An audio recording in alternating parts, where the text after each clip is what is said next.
परिषद सुरू करण्या अगोदर मी एका गोष्टीचा खुलासा करू इच्छितो. काल एक आपले खेळाडू गावित हे काल येऊन गेले. तुमच्याकडे बातम्या मी पाहिल्या. त्यातला सर्वात महत्वाचा भाग म्हणजे एक तर त्यांना कोणी बोलवलं होतं हे मला माहीत नाही. ते आलेत हेही मला कोणी सांगितलं नाही. त्याच्यामुळे ते आलेत आणि मी भेटणार नाही असं का करीन मी? त्याच्यामुळे मला माहितीच नसलेल्या गोष्टीवरती त्या बातम्या आल्या आणि त्यांचाही काही गैरसमज झाला की ते 2 तास थांबले आणि मी त्यांना भेटलो नाही. परंतु मला माहितीच नव्हतं. मला कोणी सांगितलंच नाही की ते आलेत म्हणून.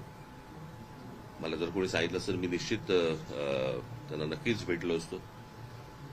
परंतु त्यांना कोणी बोलवलं आणि मला का कोणी सांगितलं नाही ह्या गोष्टी सगळ्या बाजूला सोडा आपण. परंतु भेट नाही झाली त्याच्याबद्दल ते नाराज झाले. त्याच्याबद्दल मी दिलगिरी व्यक्त करतो. ते मला असं वाटतं दिल्लीला गेलेले आहेत आणि दिल्लीला जाऊन आल्यानंतर मी निश्चित त्यांची भेट घेईन आणि त्यांच्याशी मी निश्चित या गोष्टी बोलीन.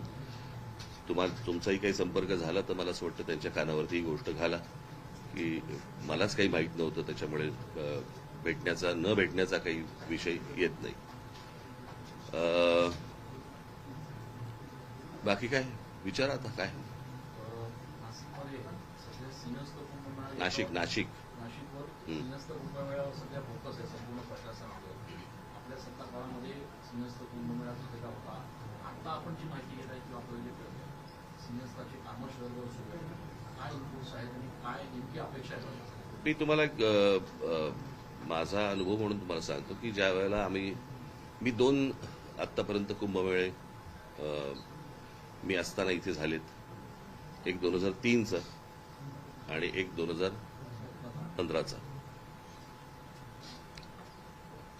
2003चा कोणाला आठवत पण नसेल. 2015 बद्दल आपण बोलू.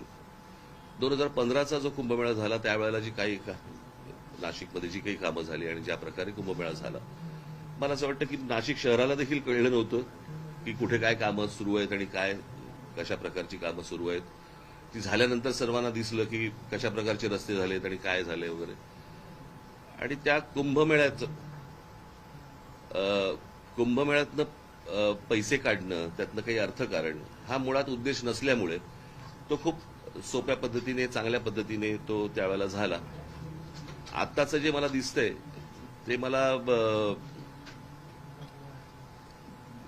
मी ऐकल्यात ज्या गोष्टी. काय रे बाबा तू कुठे होतास तू?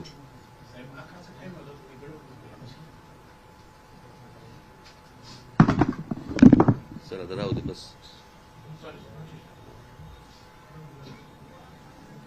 आत्ता मी तुमच्याच माध्यमातून ज्या गोष्टी आमच्या कानावरती येतात संपूर्ण शहरामध्ये खड्डे पडलेले आहेत.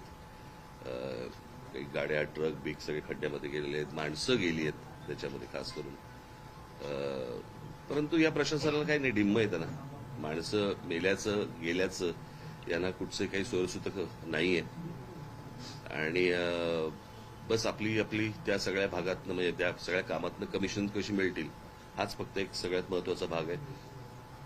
या कुंभमेळ्यासाठी मला कळले त्याप्रमाणे सगळे काही अनेक कॉन्ट्रॅक्टर्स हे गुजरातमधले आहेत. म्हणजे महाराष्ट्रामध्ये कॉन्ट्रॅक्टर जन्मालाच नाही आले असा भाग आहे.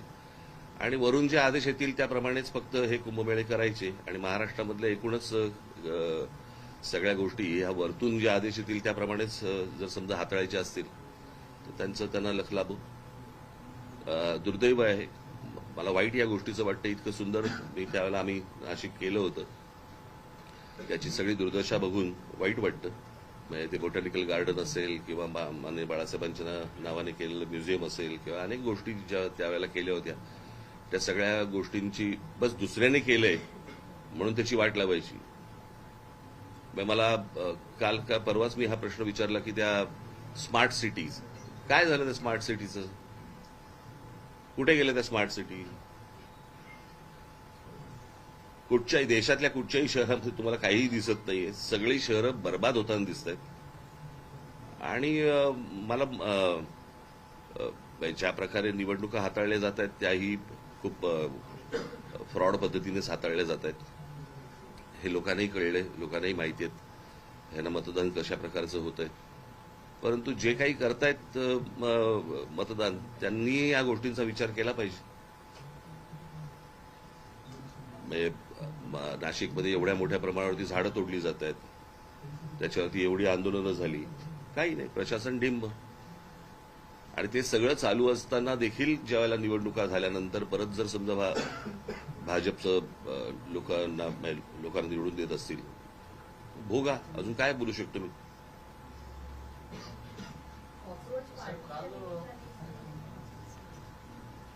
हा, बोला.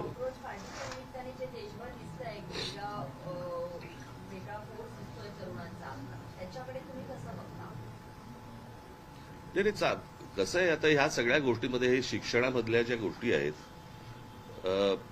कसं आहे, हे बऱ्याच वर्षानंतर असं आंदोलन आहे या सगळ्या गोष्टींकडे. काय, प्रत्येक आई वडिलांचा मुलगा हा काही नीट परीक्षेला बसला नव्हता. तिथे आलेले सगळेच विद्यार्थी हे काही नीटचे विद्यार्थी नव्हते. पण जे विद्यार्थी, जे तरुण तिकडे जे आले होते, तो त्यांच्यामधला जो राग आहे, तो मला असं वाटतं सगळा सभोवतालचा सगळा राग तिकडे बाहेर आला.